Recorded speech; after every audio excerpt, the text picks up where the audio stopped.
Latest updates ఎప్పటికప్పుడు పొందడానికి studio one plus WhatsApp channel ని ఫాలో అవ్వండి. లింక్ డిస్క్రిప్షన్ లో ఉంది. సాధారణంగా సెలబ్రిటీల గురించి మీడియాలో రకరకాల గాసిప్స్ అయితే వైరల్ అవుతాయి. మరి ఇండియాలో మిగిలిన ఇండస్ట్రీలతో పోలిస్తే బాలీవుడ్ లో విడాకులు, ఎఫైర్స్, బ్రేకప్స్ ఇలాంటివి కాస్త ఎక్కువగా ఉంటాయి. ఇందులో భాగంగా తాజాగా ఒక సీనియర్ హీరోయిన్ విషయంలో షాకింగ్ న్యూస్ అయితే బాలీవుడ్ ను షేక్ చేస్తుంది.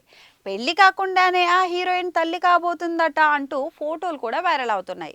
మరి ఈ వివరాల్లోకి వెళ్తే ఇటీవల హీరోయిన్లు వరుసగా పెళ్లిపీటలు ఎక్కుతున్నారు. గతంలో ఆఫర్లు రావడం అయిపోయే సమయంలో పెళ్లి చేసుకుని లైఫ్లో సెటిల్ అయ్యేవారు. కానీ ఇప్పుడు పరిస్థితులు మారిపోయాయి. ముందు ఫ్యామిలీ, తర్వాత కెరీర్ అనుకుంటున్నారు. అలాగే దర్శక నిర్మాతల మైండ్ సెట్ కూడా మారిపోయింది. పెళ్ళై పిల్లలు ఉన్న హీరోయిన్లకు కూడా ఆఫర్లు ఇస్తున్నారు. అయితే బాలీవుడ్ సీనియర్ హీరోయిన్ అమీషా పటేల్ గురించి పరిచయం అక్కర్లేదు.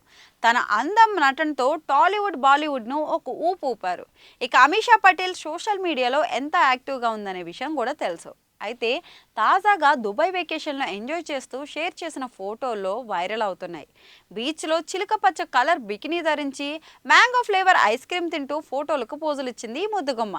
అయితే ఈ ఫొటోస్లో అమీషాకు బేబీ బంప్ ఉన్నట్టుగా పొట్ట భాగం లావుగా కనిపించడంతో నెట్టింట రచ్చ మొదలైంది. 49 ఏళ్ల వయసులో పెళ్లి కాకుండా తల్లి ఎలా అయ్యారు, దీనికి కారణం ఎవరంటూ దారుణంగా కామెంట్స్ అయితే పెడుతున్నారు. వీటిపై అమీషా పటేల్ ఇంకా స్పందించలేదు. ఆమె నోరు విప్పితే తప్పించి నిజానిజాలు బయటపడవు.